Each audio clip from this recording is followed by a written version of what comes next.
hitombo aminareo anie ny fahasoavana sy ny fiadanana avy amin'Andriamanitra ray sy Jesosy Kristy tompontsika. Amen.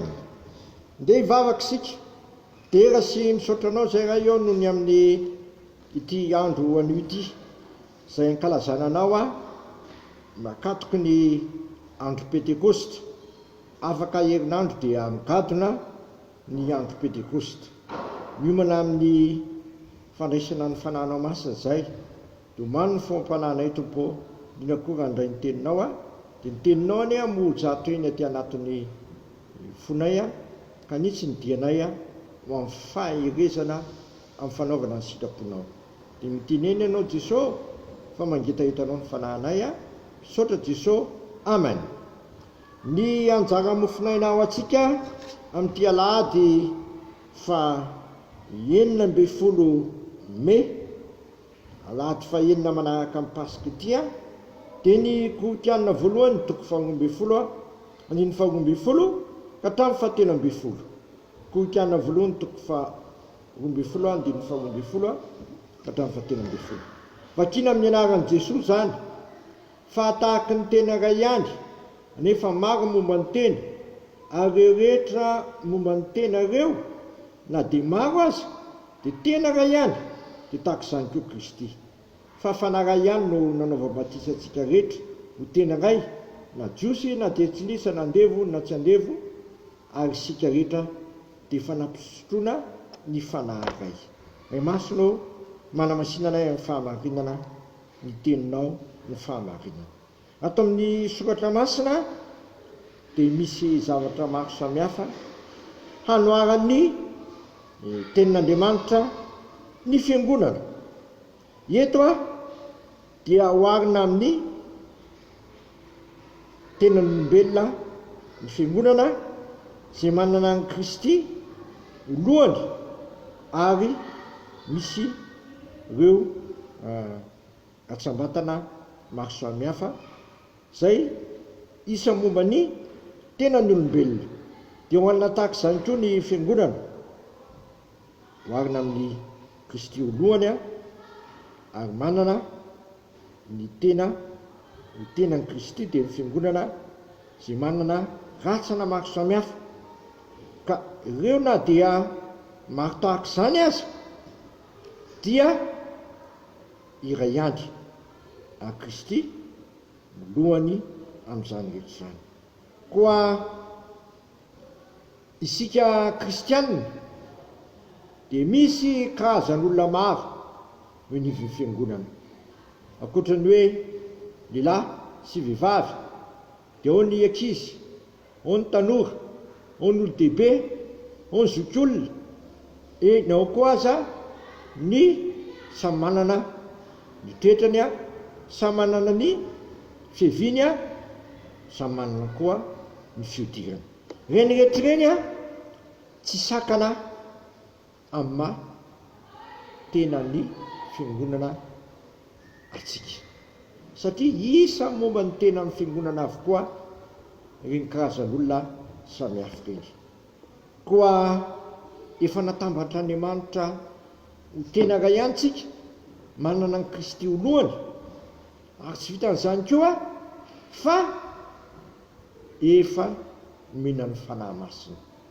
Ny fanahy masina teo moa ry havana dia mampiombona, mampiray, mampifankatia ary mampifamatotra, ka tsy afa-misaraka intsony fa na dia maro aza dia tena ray ihany.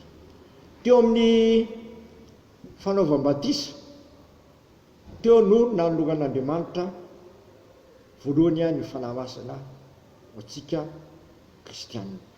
Ary indrindrindra koa mila mangataka amin'ny fanahy masina manakarivotsika, satria ny fanahy masina raha teo mitahika antsika amin'ny ataontsika rehetra, hananantsika hery sy faherezana handrosotsika amin'ny fanarahana amin'ny tompo, satria fantatsika tsara fa eny amin'ny fanarahana amin'ny tompo iny dia misy toe-javatra amin'ny famaofao izay manakatsakana ny diantsika handroso bebe koa. Eto dia lazaina fa nampisotroana ny fanahy iray, efa nampisotroana ny fanahy iray. Isika rehetra dia efa nampisotroana ny fanahy iray. Teo mibatisa ho any no nisehon'izany. Izany no mahatonga antsika mitambatra ho ray ka manana ny Kristy koa voalohany. Koa isory ao amin'ny tsirairay avy ary ny fanikiliana ny hafa. Isory amin'ny tsirairay avy koa ny fanavakavahana ny hafa, fa isika rehetra dia efa nampisotroana ny fanahy iray ihany. Eto zay lazainy hoe na jiosy na dietlisy na andevo na tsy andevo dia efa nampisotroana ny fanahy iray isika rehetra. Noho izany, no ny asan'izany fanahy masina zay nomen'Andriamanitra antsika izany, dia nataony koa tsika mitavatambatra iray ao Kristy, izay Kristy rahateo milohany. Koa mila mandiniteny azaso ianao amin'ny fanikilianao ny eo akaikinao sy ny fanavakavakanao ny hafa, fa raha ao anatintsika rahateo ny fanahy masina dia tsy avelan'izany amin'izao tsika fampiraisiny ampiamboniny. Jesosy Kristy rahateo efa mivavaka ao atsika ao amin'ny Jaona 7:10 misy andiny soratra masina izay miverimberina ao amin'ity Jaona 7:10 ty hoe mba ho ray ihany, mba ho ray ihany. Jesosy mihitsy no niady varotra tamin'izany hoe mba ho ray ihany, ka eo anatrehan'izany rehetrarehetra izany dia tsy hafabe ilay zaso ianao fa tsy avelan'Andriamanitra ny fanavakavaka, tsy avelan'Andriamanitra ny fanilikiliky, fa ampiamboniny amin'izany fanahy masina zany ary Jesosy Kristy rahateo efa mivavaka mafy mba ho ray ihany isika rehetra. Eto am-pamaranana dia ambara amintsika fa tsy avelan'Andriamanitra isara-bazana ny fiangonana, tsy avelan'Andriamanitra ny fanavakavaka. Izany rahateo ny vavaka nataon'i Jesosy Kristy eo amin'ny Jaona 7:10 andiny 1:20 hoe mba ho ray ihany izy rehetra tahaka anao ray ato amiko ary zao koa ao aminao mba ao amintsika koa izy mba hinono zao tontolo zao fa ianao no naniraka.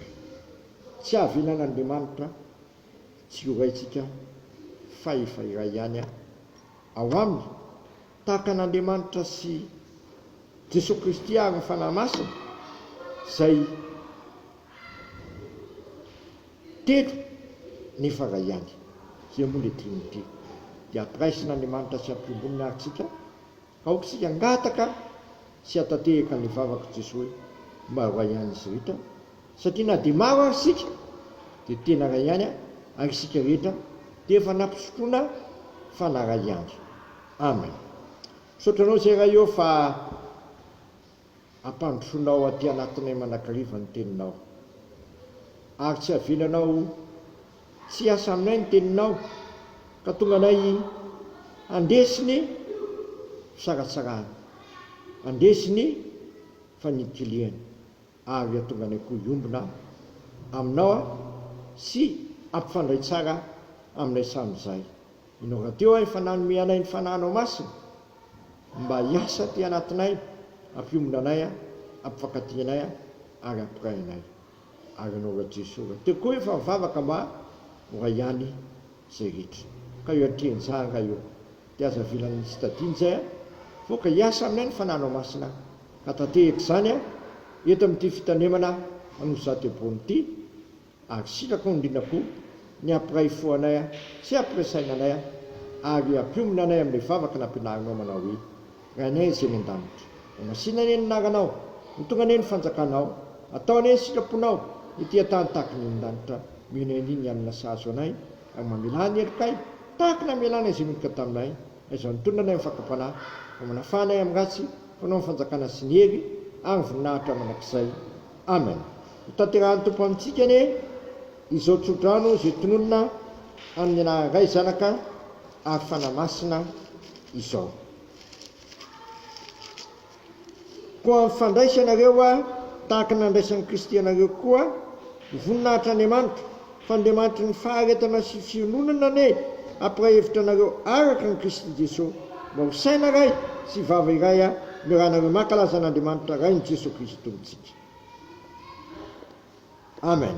Voninahitra ne ho an'Andriamanitra rerany a amin'ny anaran'ny Ray sy ny Zanaka ary ny fanahy masina. Amen.